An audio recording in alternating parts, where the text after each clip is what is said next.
You've just written your novel and it's now time to send it to a professional editor. But we want to make sure you're getting the most bang for your buck when it comes to working with an editor so that you're getting the best possible edits to really help you level up your story without having to spend money on a second editor or to do even more work inside of your book. So here are 5 things that you can be doing to make sure that you are ready to go to a professional editor. Now this should be pretty obvious, but for a lot of people it isn't. The first step you need to do before sending your manuscript to a professional editor is self-edit your book. You are not just writing your novel and then sending it off for somebody to do all the little nitty-gritty work. You need to make it as refined as possible. But why?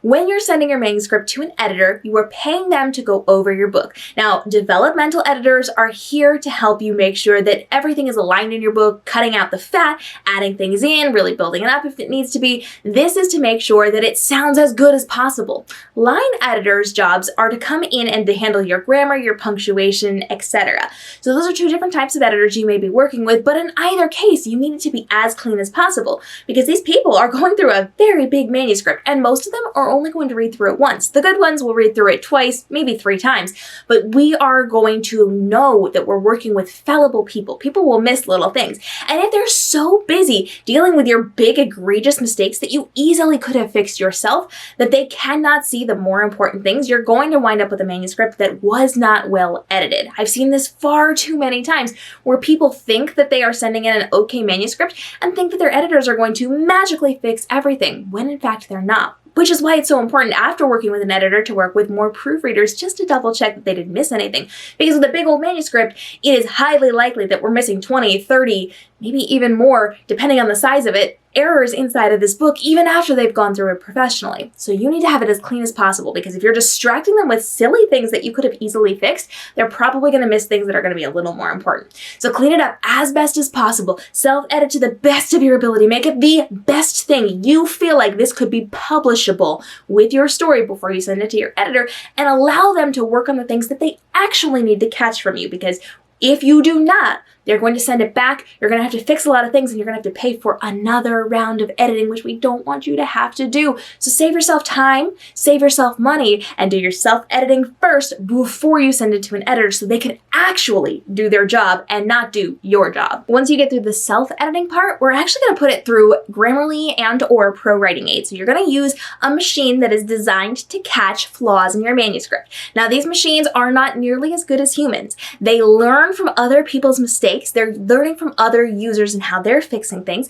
And so you will find there are still mistakes after running it through Grammarly or Pro Writing Aid. Now, Grammarly and Pro Writing Aid are designed to do the same thing, but actually catch different mistakes. Pro Writing Aid is a little bit more about your prose. It's about refining what you've written a little bit more. It's about your sentence structure and all of those things, while Grammarly is more specific to punctuation, your periods, your commas, your quotation marks, and things like that. So if you have the ability to run it through both, that's actually going to benefit you strongly before you send this off to your editor. Remember, we need to do the easy to do work before we send it to our editor so we're not wasting time and money on multiple editors on this.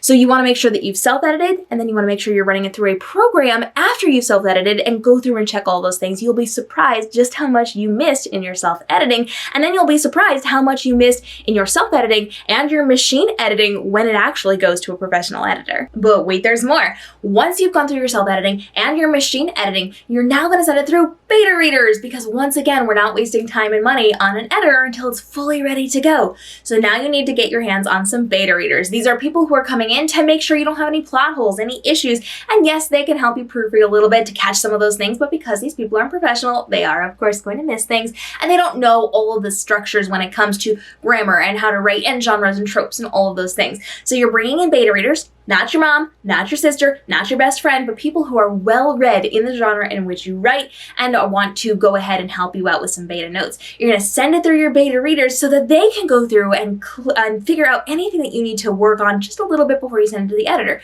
Because remember, if you're sending this to editing and they spend all their time doing your developmental edits because you had plot holes and errors and issues and it wasn't strong and you have like loose things in your writing, that's not going to benefit you in any way. Now you're going to have to pay for another round of editing. So you want to grab your beta readers to kind of do a lot of that work to make sure everything makes sense and is structured properly before you send it over to your editor. By this point, you're probably begging to be able to send this to your professional editor, but not yet, because now that you have your notes back from your beta reader, your job is to go through all of your beta reader notes, decide what is going to be valuable to you and what you want to hold off on, and then you have to self-edit and do ProWriting Aid and Grammarly again. Yes, every time you get new edits from anybody about anything and you make any amount of changes to your novel, more than a period or a stray comma that you're fixing, you need to self-edit again. So you're going to go through, read through everything, make sure everything is up to snuff. If you've changed anything, especially significantly, if you've added paragraphs or you've deleted paragraphs or if you've changed things, if you've added in an extra scene, all those things need to be reevaluated again. So go through, do your self-editing, send it through Grammarly or ProWriting Aid, and now you're almost ready. The last thing you need to do before you send this to your editor is format your document. Now, once you've chosen your editor, they may have specific rules or regulations on how you're sending this documentation to them. There may be a specific format that they require, and you're going to have to adhere to that if that's something that they do. Now, remember, you need to pick an editor that's going to fit what you do, and we talk a lot about that here on the channel, so hit the subscribe and notification bell, watch those other videos to help you pick an editor that's not going to screw you over and will actually work to your benefit and really level up your writing. There's a whole process to it. Go ahead and check those videos out. And you want to make sure you're formatting it for them. So if they have a specific format, follow that. If not, you're going to want to put a little information inside of your document. Your name needs to be there. Your title needs to be there. You're going to need your contact information. Think very much along the lines of what the query process would be like. You have to have that documentation to say, hey, this is my manuscript. This is how you reach me. This is how you find me. This is me. I own this. We're not getting to like, I own the copyright to this and don't steal my work. We're not going there because they're not going to steal your work. But we do want to make sure that if the file gets lost, if it gets renamed, if it gets put in a wrong folder, if they find it later on, they know who it belongs to.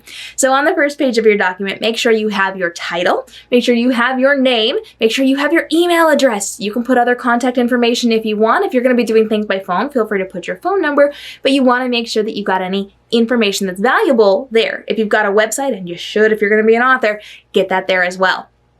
You also have the ability to put headers and footers on your documents if that's something you want. So you can put page numbers there, you can put your title, you can put your last name, you can make it very book-like with your formatting before you send it off, but it depends on what your editor is going to want. Not all editors want things cluttering their pages, so they may not want headers and footers. You have the ability to set these up so we can turn these on and off if needed, and you want to make sure that you have everything documented properly so that it's easy for them to find you. I also recommend taking your information and putting it at the end of your book. We don't need to make people scroll all the way back up to see your information, and while they could, we're making it easy. So all that information you put at the top, also put at the end. It makes it easier for them to then engage with you and get your notes back to you in a timely fashion. This is a really great way to make sure that you are reaching out properly and professionally to your editors. If you're jumping into the querying process, leave your questions down below. I'm a multi-time best-selling author who has been both traditionally and indie published, meaning I have seen the entire realm of the publishing industry and been working in the publishing industry for many years even before I became an author. We're dropping daily videos to help you level up in the writing and reading world, so questions outside of the querying process are welcomed as well. Hit that subscribe and notification bell for daily videos, and we'll see you in the next episode.